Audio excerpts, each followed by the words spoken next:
Hi hello అందరికీ నమస్తే. ఈరోజు విలేజ్ స్పెషల్ అయిన తాటి చెక్కులు అనేది ఏ విధంగా ప్రిపేర్ చేసుకోవాలో చూపించిపోతున్నాను. ఇక నేను తాటి పండును అనేది తీసేసుకుంటున్నానండి. ఈ విధంగా తీసుకున్న తాటిపండు పై చెక్కులు అనేవి రేకులు తీసేసి ఇలా 3 పార్ట్స్ అనేవి మొత్తం ఇత్తన చుట్టూ ఉన్న కండ అనేది కట్ చేసేసుకుంటున్నాను. ఈ తాటి చెక్కులకి కింద ఉన్న బ్రౌన్ పార్ట్తో సహా చెక్కుల్లాగా కోసుకోవాలి. అదే తాటి చెక్కులకున్న స్పెషల్. ఈ విధంగా కట్ చేసుకున్న తాటి చెక్కుల్ని ఇక నేను ఒక బౌల్లోకి అయితే తీసేసుకుంటున్నాను. మనకి ఏ బౌల్లో అయితే మనం కుక్ చేసుకుంటామో ఆ బౌల్లోకి ఈ చెక్కులు మొత్తం పెట్టేసేసుకోవాలండి.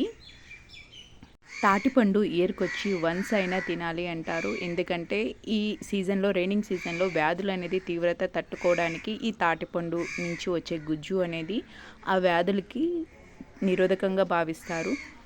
ఇలా మొత్తం చెక్కులు నేను ఇక్కడ బౌల్లోకి పెట్టుకున్న తర్వాత దీనిలోకి అయితే కొంచెం వాటర్ తీసేసుకుంటున్నాను. ఎక్కువ కాదు, జస్ట్ చిన్న గ్లాస్ అంత వాటర్ తీసేసుకుంటున్నాను. మనకి తాటి గుజ్జులోనే తేమ శాతం అనేది ఉంటుంది, ఎక్కువ వాటర్ అనేది. దీనిలోకి కొంచెం బెల్లం తీసేసుకుని ఈ బౌల్ని ఇంకా మనం స్టవ్ మీద పెట్టేసేసుకుని మీడియం ఫ్లేమ్లో ఒక 15 మినిట్స్ కుక్ చేసేసుకుంటే మనకి తాటిపండు అనేది చక్కగా ఉడుకుతుంది.